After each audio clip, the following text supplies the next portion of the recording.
Police वालों को call आती है कि हमारे घर में एक शख्स चोरी करने आया था, हमने इसको पकड़ लिया।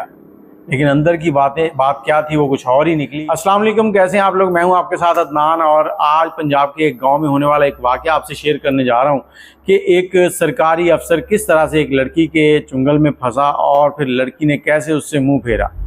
अब एक SHO साहब है, वो बताते हैं कि मैं अपने थाने में ड्यूटी कर रहा था। रात का टाइम था, कोई 2 बजे का रात का टाइम था, तकरीबन 11 से 12 बजे का। और मुझे कॉल आती है। कॉल पर करीबी गांव से एक बंदा बोल रहा है, वो कहता है कि हमने चोर पकड़ा है, तो आप जल्दी से आ जाएं। SHO कहता है कि मैंने 2-3 लोगों की नफरी सार ली, वैन निकाली और मैं उस इलाके की तरफ चल पड़ा। जब मैं वहाँ पहुँचा हूँ तो हमारे दरमियान में एक कांस्टेबल था जो कहता कि मैं इस बंदे को जानता हूँ।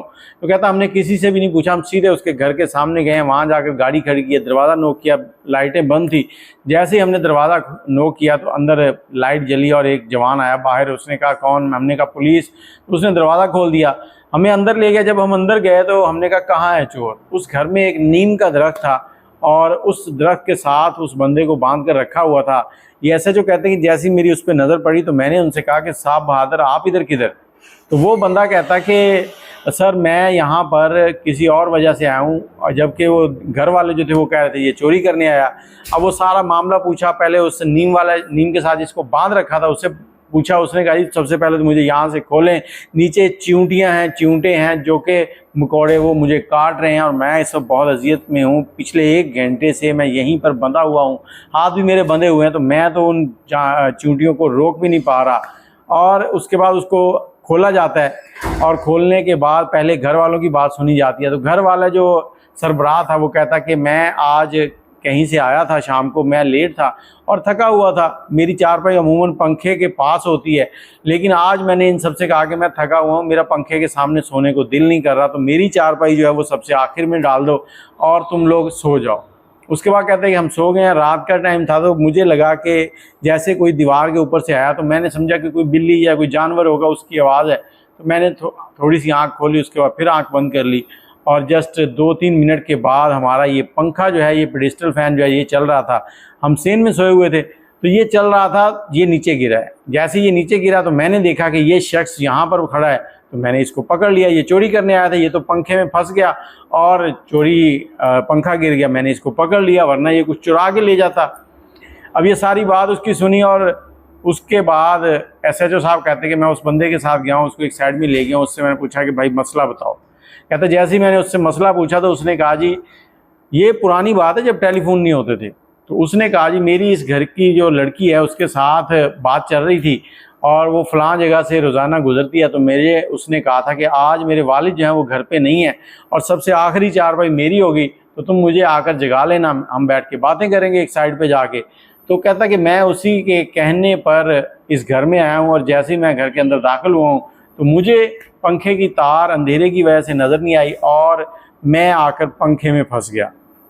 जैसे ही पंखे में फंसा हूँ तो पंखा गिर गया और जो चारपाई मैं उस लड़की की समझ रहा था वो उसके बाप की निकल आई और इन्होंने मुझे पकड़ लिया।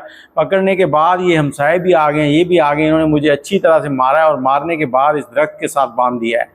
अब SHO साहब जी उससे पूछ रहे हैं घर के मालिक से। उसने कहा जी ये तो चोरी करने आया।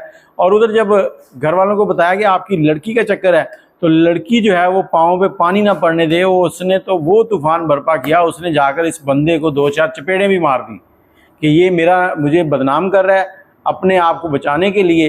अब SHO साहब बताते हैं कि मुझे अंदाज़ा हो गया था कि मसला लड़की का ही है, लेकिन अमूमन ऐसे मामला में लड़की जो है मौका आने पर अपनी जान छुड़ा जाती है, साइड पे हो जाती है। और मैंने जब देखा ये मामला और बढ़ रहा है तो मैं खामोशी से उसको लेके थाने आ गया हूँ। थाने आने के बाद मैंने उसे हवालात में बंद किया और घर वाले जो हैं उनका भी एक फ़र्द आ गया, उन्होंने आकर उस पर FIR दे दी और उस FIR में कोई ख़ास शवाहिद नहीं थे। कहते कि मैंने उस बंदे को बताया कि जिस चक्कर में तुम गए हो कोई शर्म है। वो कहता जी मैं बहक गया था। अब ये कहानियाँ आपसे शेयर की है कि बहुत से लोग ऐसे होते हैं जो इसी तरह से बहक कर दूसरों के घरों में चले जाते हैं, क्योंकि बहुत से ऐसे मामला तो सामने आते हैं कि अक्सर लोग कहते हैं कि हमारे घर में चोर आया था। जिस घर में जवान बेटियां हैं ना, उनको जब भी कोई ऐसे चोर आ जाए तो सोचना चाहिए कि क्या हो सकता है। और उसके बाद वो जो बंदा था सरकारी था, अब उसको ये था कि अगर मामला बढ़ गया तो मेरी नौकरी जाएगी। तो उसने बीच में कुछ लोगों को डाला और डालने के बाद उन लोगों से माजरत की और माजरत करके फिर उसकी जो रिपोर्ट थी वो वापस हुई और उसे रिहा कर दिया गया। इसी तरह की एक और चीज़ है, क्योंकि ये मामला जो है ये जवानी में भी आ सकते हैं, बुढ़ापे में भी आ सकते हैं। और एक शख्स जिसकी उम्र तकरीबन 50 साल के करीब थी, सरकारी इदारे में काम करते थे और एक घर था उनका, ऊपर वाली मंजिल जो थी वो किराए पर दी हुई थी, और जिस औरत को किराए पर दी हुई थी उसकी कोई सहेली थी, वो आई है और उसने उसके साथ आँख मटक्का इश्क लड़ाया और उसके साथ जो भी कार्रवाई थी वो की और उसको 5,000 दिए और वो चली गई। जब वो चली गई तो अगले दिन उसने थाने में जाकर एक FIR लॉन्च करवा दी कि मुझे फ़लाँ शख्स है, उसने इस तरह से तंग किया है, मेरे साथ ज़्यादती की, मैं तो अपनी सहेली से मिलने गई थी। अब जब ये सारी कहानी उस बंदे को बुलाया गया तो उसने SHO को बताया कि ऐसे नहीं हुआ था, मैं ये खुद आई थी, मेरे से इसने 5,000 रुपये भी लिए हैं।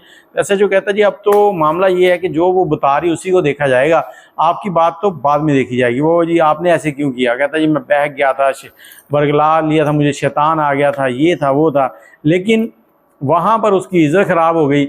अब मामला क्या था, वो जो औरत थी वो पहले भी इस तरह के कई कारनामे कर चुकी थी। तो उस औरत से बातचीत की गई तो उसने कहा जी हमें 4 लाख रुपए दे दें, हम अपना मामला ख़त्म कर देते हैं। जब SHO ने उसको कहा कि तुम्हें उसने 5,000 दे दी, उसने कहा जी SHO साहब 5,000 मुझे कब दिए? वो मुकर गई। उसने कहा इसने मेरी इज़्ज़त ख़राब कर दी है, सब कुछ किया मेरे साथ।